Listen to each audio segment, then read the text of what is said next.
Are you looking to get hot water instantly to your water faucets in your house?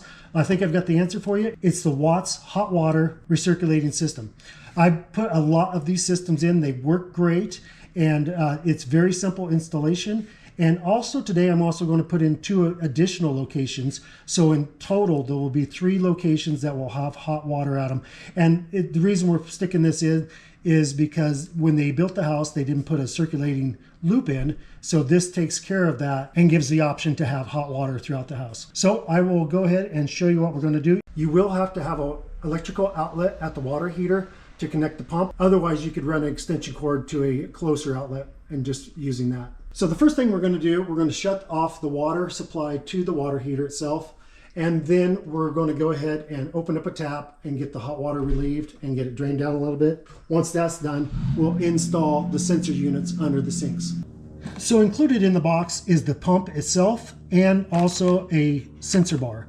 And the sensor bar is what will go under the sinks. This will go on top of the water heater. This connection here will attach to the water heater pipe coming out on the hot side of the water heater.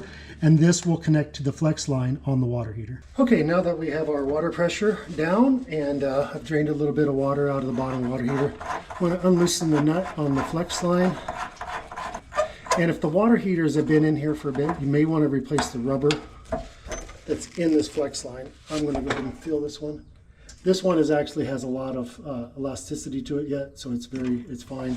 It's not giving off any black discoloration on my finger, so it's good. So at this point, we're going to take our new pump and we're going to attach it to that water heater nipple. And it's got a rubber in it, so you don't have to worry about the seal. You just screw it down and it will seal. Alright, that's good. That's all good and snug. And now we're just going to attach our flex line to the top.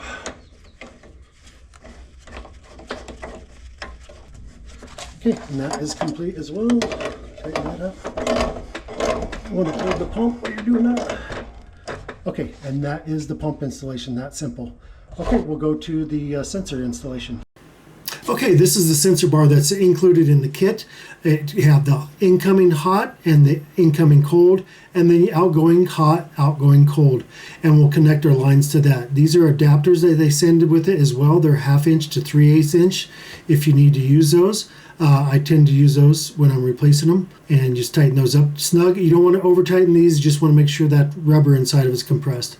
So now you take the included supply lines with the kit and attach those to the incoming hot and the incoming cold lines. And those get tightened up fairly tight. Don't overdo it.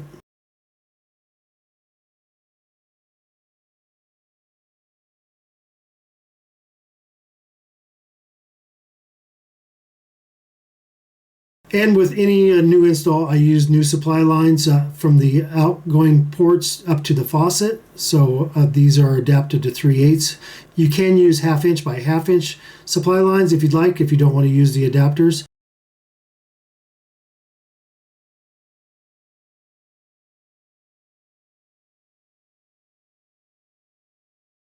And when you tighten these up, you want to make sure you use double wrench this, and to make sure that you're not screwing that adapter onto the sensor bar any more than you need to. Okay, and that's what it looks like. So it's all ready and set up to go.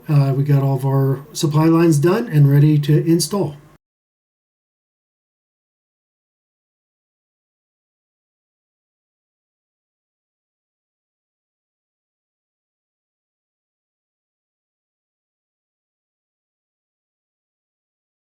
Okay, you can go ahead and connect everything up to your stops as well as your faucet. And this is the way it should look once it's done. It may look a little different. Every situation is different, so it just matters on the situation at hand. Okay, now we're at the pump and we're going to go ahead and get that plugged in. As you can see here, there's a timer on it. There's an arrow and that'll point to the current time. So you just set up to the current time and line those two up.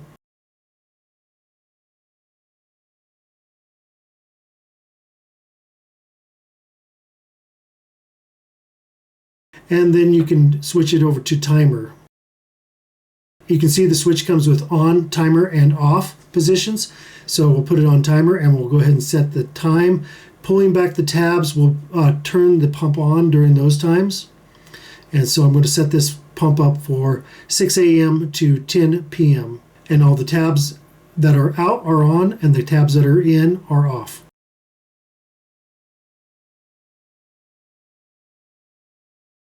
Okay, we're going to go test the water at the faucet, and nice and hot. I hope this video was helpful, and thanks for watching DIY on the House. If you'd like to subscribe, we appreciate it, and always appreciate a thumbs up.